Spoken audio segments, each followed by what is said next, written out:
Então, olha só, pessoal, nós vamos aqui nesse momento, tá? Para finalizarmos o assunto de estrutura de dados espaciais, justamente responder formulário 1, formulário 2, a atividade 3 e a atividade 4, tá? Então, no formulário 1, inicialmente nós temos aqui a questão 1, né? Que qual é o objetivo da modelagem de dados espaciais? E a alternativa correta vai ser: descreve como a realidade geográfica será representada no sistema computacional. Tá? Então, a principal finalidade da modelagem é justamente isso: descrever como é que a realidade geográfica vai ser representada no sistema computacional. Por isso que temos lá os paradigmas do 4 universos: universo do mundo real, universo conceitual, universo de representação e universo de implementação, tá? Em que o universo do mundo real é a realidade em si, o universo do mundo matemático ou conceitual é a descrição das classes, né? Geocampo, geoobjeto, o universo de representação, como é que aquela classe vai ser representada geometricamente, se é um ponto, se é uma linha, se é um polígono, né? E também nós vamos ter o universo de implementação, né? Como é que ela vai ser inserida dentro do software, utilizando uma determinada linguagem de programação, tá bom?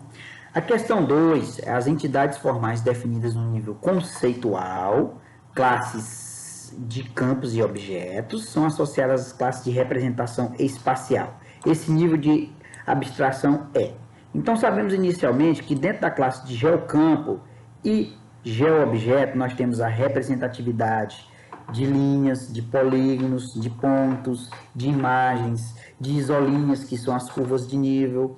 Então, tudo isso, toda essa representação no que diz respeito à sua representação espacial está dentro do nível de abstração da classe, do universo chamado nível de representação, tá bom? Então, essa é a alternativa correta. A questão 3 trata a respeito da classe, né, que apresenta uma variação contínua no espaço. Então, nós temos aqui uma variação contínua no espaço, associada ao universo matemático. A classe em que o enunciado se refere é a chamada classe geocampo georreferenciada. Lembrando que a classe geoobjeto, ela tem como objetivo representar individualmente cada elemento espacial. Por exemplo, pontos e acidentes de trânsito é um objeto individualizado, né? Então, nesse caso, um objeto discreto sendo representado por meio de um ponto que está inserido dentro da classe geoobjeto, tá? A classe convencional, por sua vez, é aquela associada a apenas os atributos das feições espaciais, e a classe geocampo georreferenciada é aquela em que apresenta objetos com variação contínua no espaço.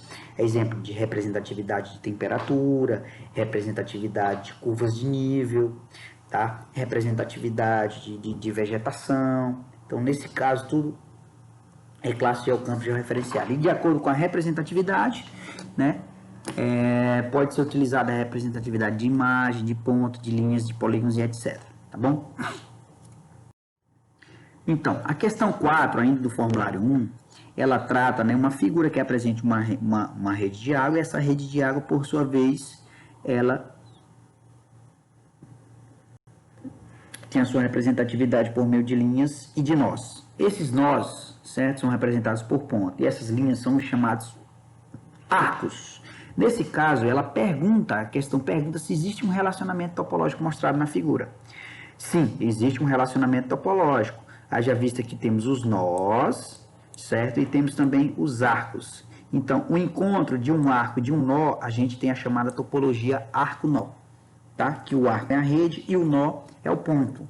Então, nesse caso, o relacionamento geométrico entre as feições caracteriza, sim, um relacionamento topológico mostrado na figura, tá bom? Vamos agora dar continuidade com o formulário 2, tá? Então, o formulário 2, ele pergunta inicialmente: são os tipos de dados que contêm regiões geograficamente definidas por um ou mais polígonos, como os cartografados em mapas de uso do solo e vegetação. As informações são sobre um único tema obtido. Esse tipo de dado é. Então, olha só, quando tratamos a respeito de tema obtido, estamos trabalhando com um mapa temático, tá? Por exemplo, mapa de solo, mapa de vegetação, tá? Então, tudo isso é mapa temático, tá?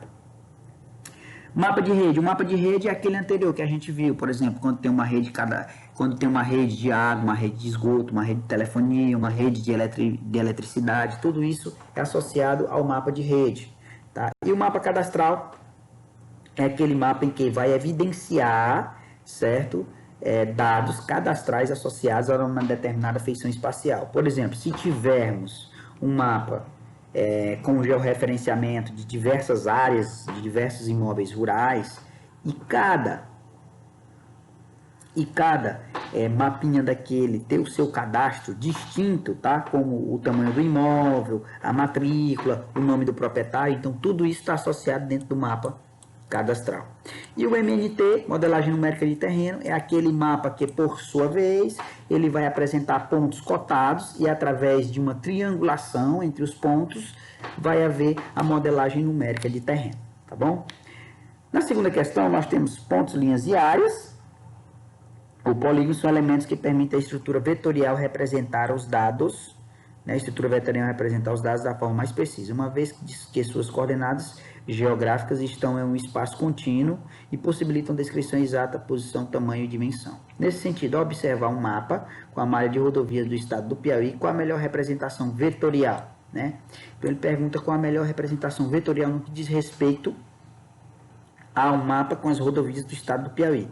Lembrando que a representação vetorial ela é do tipo ponto, linha e polígono, e cada uma delas, dependendo do tipo de representação, vai ser associada.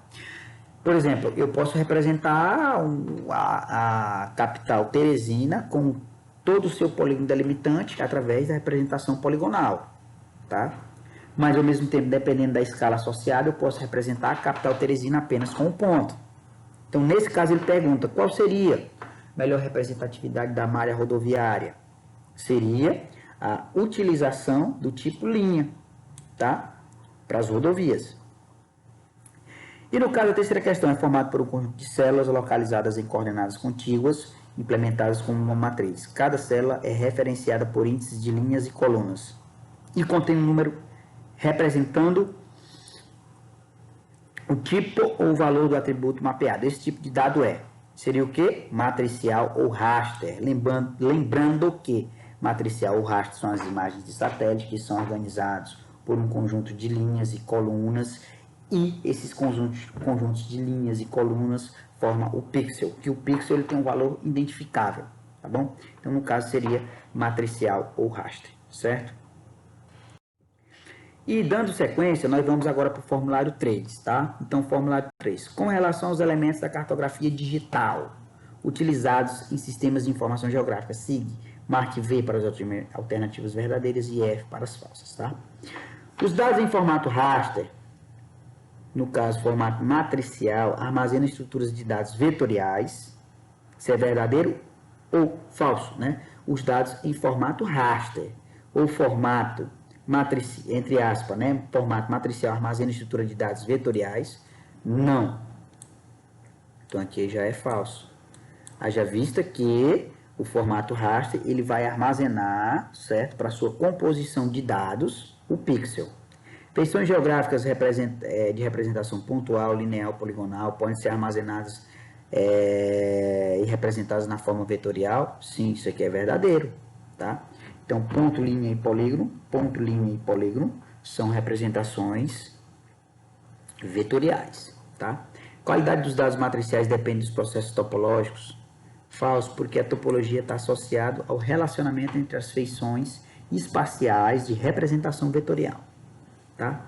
A resolução espacial dos vetores é dada pelo tamanho dos pixels que o compõem? Não. Nesse caso aqui é falso, haja vista que essa questão de composição de pixel está associado à representação matricial e não de vetores, tá? FVFF. Letra A, certo? No caso, a segunda questão, estruturas matriciais e vetoriais referentes a estruturas de armazenamento de dados em sistema de geoprocessamento. Com relação a essas estruturas de dados, indique a opção incorreta. No caso, a gente já observa que a letra D seria incorreta, porque resolução é um termo associado à estrutura vetorial? Não. Resolução é um termo associado à estrutura matricial, por isso que existe a resolução espacial, tá? Bem como a resolução radiométrica, resolução temporal, certo? Resolução espectral.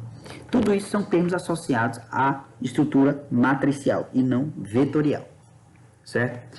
A estrutura de dados da imagem abaixo né? Qual seria a estrutura da imagem de dados abaixo, de acordo com as alternativas? Seria uma estrutura vetorial, porque observa-se que a representatividade de polígonos, representando os lotes, né, de uma determinada área, e ao mesmo tempo as curvas de nível, né, as curvas de nível, evidenciando assim a acidentação do relevo, do terreno, tá bom? Então, nesse caso, finalizamos aqui a atividade 3, da semana 3, e vamos para a atividade da semana 4, tá bom? Então, olha só, nós temos aqui, né, a topologia expressando a relação geométrica entre os objetos representados em ambiente SIG. Nesse contexto, ele pergunta qual seria o tipo de relacionamento do bairro centro com seus vizinhos, ou seja, o relacionamento, ou seja, a topologia, seria adjacência, porque observa-se o bairro centro e, ao mesmo tempo, o seu polígono delimitante fazendo uma relação de vizinhança, de adjacência com os demais bairros, portanto, seria adjacência, tá? Então, a validação, ela tem o objetivo de estabelecer o controle sobre os dados vetoriais, né? Em que essa validação, ela vai seguir algumas regras, e essas regras, por sua vez, elas devem ser atendidas, tá? Para que a topologia, ela saia perfeita dentro do SIG. Portanto, pergunta se o erro apresentado, que varia de contrário à regra de validação, no que diz respeito à validação em feições do tipo linha, seria pseudo-nós, ou seja, falso nós, porque aqui no caso, o SIG, ele me afirmou que aqui não está existindo um relacionamento topológico, ou seja, essa linha, ela não está conectando com essa outra linha, portanto, aqui há um nó falso, né? Quando há a conectividade, como exemplo aqui dessa linha, tá? Em azul, com essa linha em verde, está havendo ali uma conectividade, está havendo ali a existência de um nó, tá bom? Então, nesse caso, há um pseudo-nós. Então, a representatividade de curvas de nível no ambiente SIG é associada ao objeto geográfico. A terceira questão, né, ela pergunta, as curvas de nível é associada a que tipo de objeto geográfico?